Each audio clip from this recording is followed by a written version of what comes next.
Hello friends, my name is Mohammad Imran. I'm a second year BBA student. So we are going to study about tuberculosis today. We would cover all second year subjects, microbiology, pathology and pharmacology in one video. Starting with the pathology portion. What is tuberculosis? Tuberculosis is a communicable chronic granulomatous disease caused by Mycobacterium tuberculosis. The mode of transmission of tuberculosis may be inhalation, it's the most common one. Second one is ingestion and inoculation, it is the rare mode of transmission. Tuberculosis is divided into two types. The first one is primary tuberculosis and second one is secondary tuberculosis. Now we are going to start with pathogenesis of tuberculosis. There are two events in pathogenesis of tuberculosis. First one is infection before activation of cell-mediated immunity, that is this one, and the second one is initiation and consequences of cell-mediated immunity. Starting with the infection before activation of cell-mediated immunity, in this the Mycobacterium tuberculosis binds to alveolar macrophages through mannose receptor. The alveolar macrophage engulfs the mycobacteria, but there is no phagocytosis here because the mycobacterial glycolipid blocks the fusion of phagosome with lysosome. If fusion would take place between phagosome and lysosome, there would be phagocytosis. But in case of tuberculosis, we are not going to see phagocytosis here, and it would lead to extensive proliferation of bacilli. After that, the macrophages will rupture and release the bacilli, and it would lead to recruitment of additional macrophages, which will ingest dying macrophages and their bacillary contents, and the net result is bacteremia, and it would seed to multiple sites in the body. The second one is the initiation and consequences of cell-mediated immunity. In this, the antigen presenting cell process the mycobacterial antigen and present it to the T cells. In presence of IL-12, it gets differentiated, that is the CD4 T cell gets differentiated to Th1 cell, that is the helper T cells. It would release interferon gamma, and the macrophages are converted into activated macrophages. The interferon gamma will stimulate the maturation and activation of phagolysosome and production of nitric oxide and reactive oxygen species. It would lead to killing of mycobacteria. The activated macrophages in presence of TNF and chemokines modifies the macrophage into epithelioid cells. It would lead to granuloma formation. We would study about granuloma formation later. As we have completed the pathogenesis, we are going to start with the types of tuberculosis. The first one is primary tuberculosis. It is seen in unsensitized and unexposed individuals. That means a person is infected with Mycobacterium tuberculosis for the first time, and it is most commonly seen in children, and the most common site it affects are the lungs. The source of organism is exogenous, but it may be exogenous as well as endogenous in secondary tuberculosis. In morphology of primary tuberculosis, we are going to remember three things. The first one is Ghon lesion, second one is Ghon's complex, third one is Ranke's complex. In Ghon's lesion, the site of deposit is lower part of upper lobe or upper part of lower lobe. The second one is Ghon's complex. Ghon's complex is nothing but Ghon's focus plus there is regional lymph node involvement, that is there is lymphadenopathy. And the third one is Ranke's complex. Ranke's complex is Ghon's complex plus fibrosis and calcification. Here we can clearly see the calcification in X-ray. Starting with the microscopy portion of tuberculosis, we are going to remember only one thing, that is granuloma formation. Granuloma in tuberculosis is called tubercle, and we are going to see caseating granuloma in tuberculosis. As we are seeing caseating granuloma in tuberculosis, there would be a central area of caseous necrosis. It would be surrounded by epithelioid cell, that is activated macrophages, and there would be collar of lymphocytes and occasional plasma cell, and the most important is multinucleated giant cell. Mainly Langhans giant cell is seen in tuberculosis. After completing primary tuberculosis, we are going to start with secondary tuberculosis. Secondary tuberculosis is TB developing in previously sensitized individual, and it is also called post-primary TB as well as reactivation TB. The source of infection is reactivation of latent infection, that is endogenous, and it is rarely exogenous also. we are going to see fibrosis and cavitation in secondary tuberculosis, and lymph node involvement is rare, but it is prominent in primary tuberculosis. We can see cavitation in this photo, and in CT scan we are going to see tree in bud appearance. The lesions which are seen in secondary tuberculosis are Puhl's lesion and Assman focus. In Puhl's lesions are seen in lung apex and supraclavicular position, and Assman focus are seen in infraclavicular side. After that, we are going to start with fate of secondary TB. What all we are going to see if a person gets infected by secondary tuberculosis.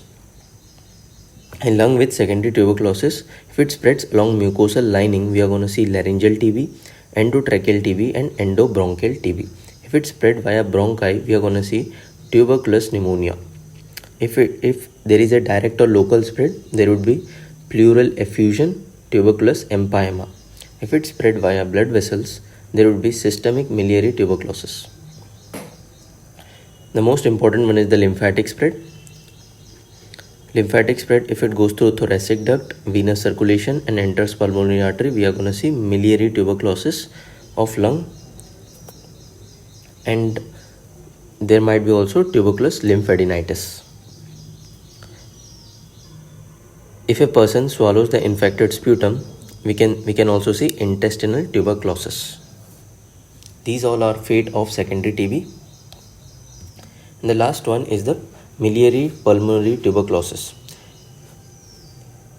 We are going to see this because of hematogenous dissemination. The prognosis is very poor, and miliary deposits is 1 to 3 millimeter diameter nodules.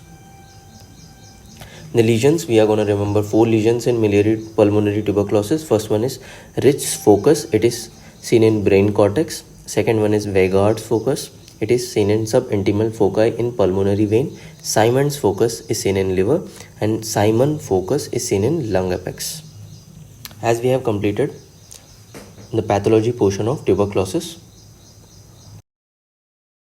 after completing the pathology portion of tuberculosis, we are going to start with the microbiology part. That is, we are going to study about Mycobacterium tuberculosis in detail.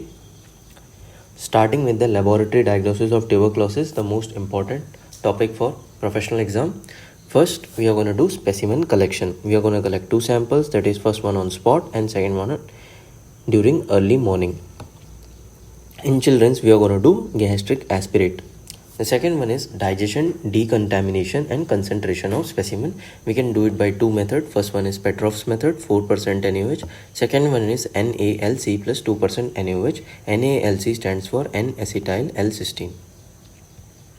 The third one is Zn staining, that is Ziehl-Neeson staining.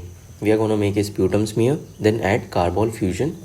It is a primary stain, and we are going to do some intermittent heating for 5 minutes. After 5 minutes, we are going to add 20% H2SO4. H2SO4 is a decolorizer.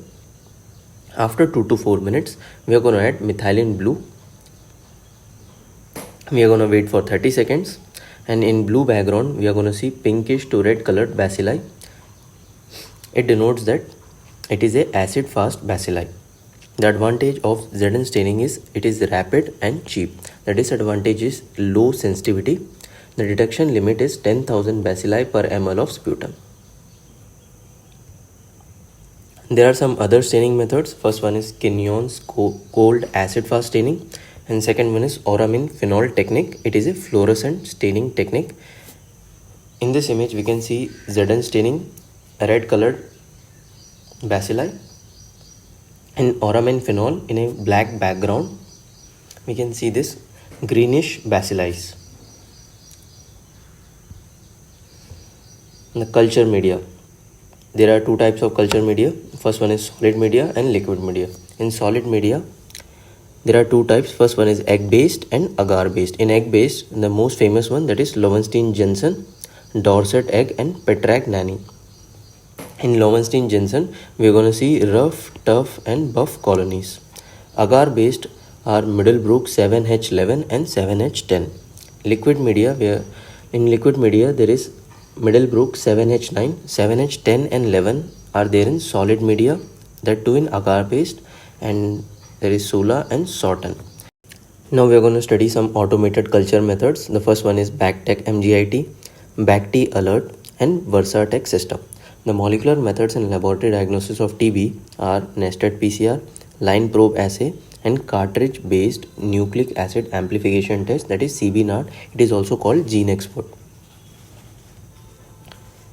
And diagnosis of latent tuberculosis, we can do it by two methods. First one is tuberculin test and second one is IGRA, interferon gamma release assay. Starting with tuberculin test, it is also called Mentox test, and the antigen used in this test are old tuberculin and purified protein derivative. Nowadays purified protein derivative are used. The procedure of tuberculin test is, we are going to take 0.1 ml of PPD, that is 1 tuberculin unit, and it is injected intradermally into the flexor surface of forearm. The reading of tuberculin test, we are going to read this after 48 to 72 hours. We are going to look for induration surrounded by an erythema. If it is greater than 10 mm, it is a positive tuberculin test. If it is in between 6 to 9 mm, then it is equivocal or doubtful reaction. If it is less than 5 mm, then it is negative test or negative reaction.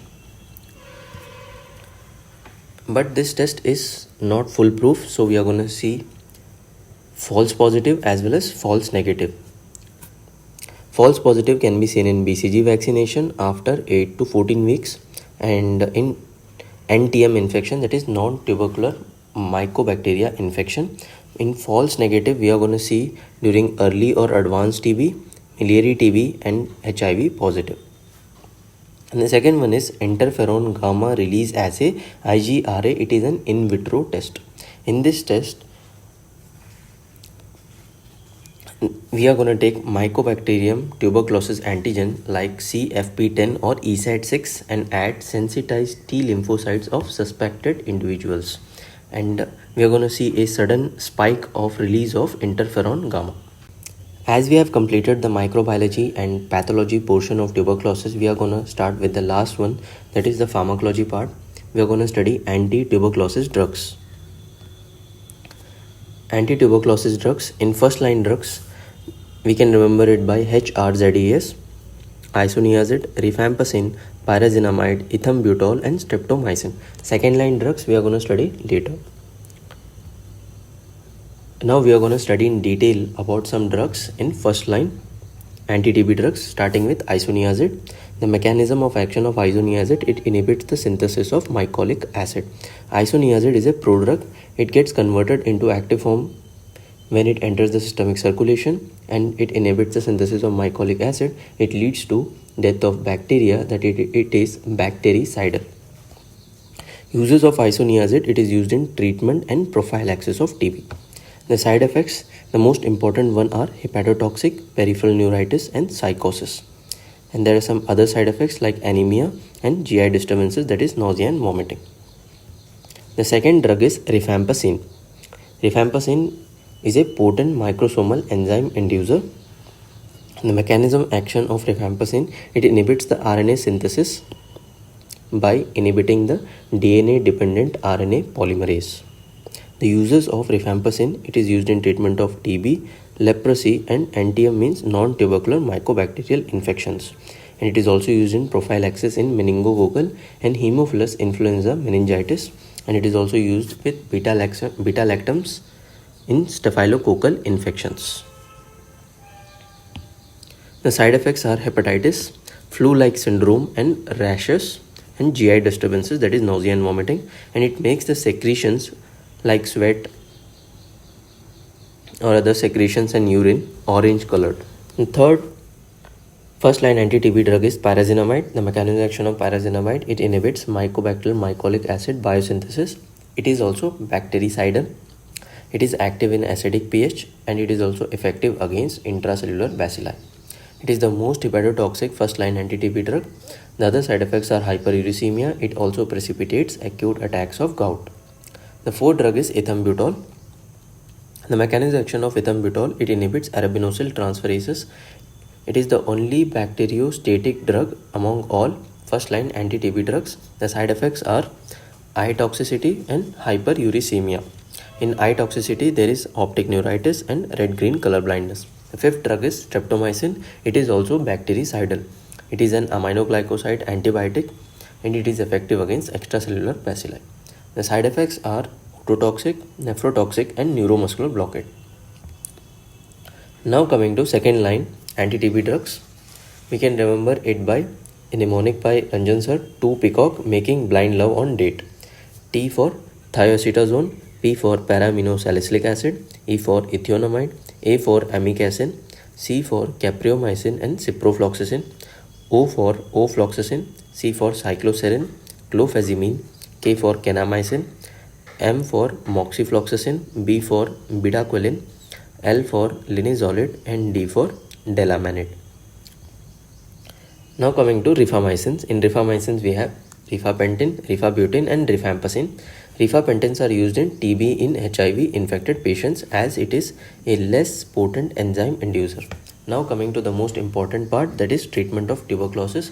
We are going to follow RNTCP guidelines. There are 2 phases of treatment. First is intensive phase and second one is continuation phase. The type of patient, if it is a new patient, in intensive phase we are going to give 2 months of HRZE, H for isoniazid, R for rifampicin, Z for pyrazinamide, E for ethambutol. In continuation phase we are going to give 4 months of HRE. If the patient is previously treated, we are going to start in intensive phase 2 HRZES and 1 HRZES, 2 months of HRZES and 1 month of HRZE. In continuation phase we are going to give 5 months of HRE. Now coming to the resistant, there can be multi-drug resistant TB and extreme drug resistant TB, that is XDR TB. The multi-drug resistant TB are resistant to isoniazid and rifampicin, and extreme drug resistant TB, they are resistant to isoniazid, rifampicin, fluoroquinolones and one second line injectable like amikacin, kanamycin or capreomycin. The standard treatment regimen for MDR TB, we can remember it by in intensive phase is for 6 to 9 months and continuation phase is for 18 months. We can remember it by PEECL, Pyra and Cana, P for pyridoxine, E for ethionamide, E for ethambutol, C for cycloserine and levofloxacin. The only thing that is adding is pyrazinamide and kanamycin. It is same in continuation phase, that is PEECL is common in both intensive phase and continuation phase. The only thing that is adding is pyrazinamide and kanamycin in intensive phase, which we give for 6 to 9 months. Thank you for watching this video. I hope that you like this video. I am looking forward to make more integrative videos in future.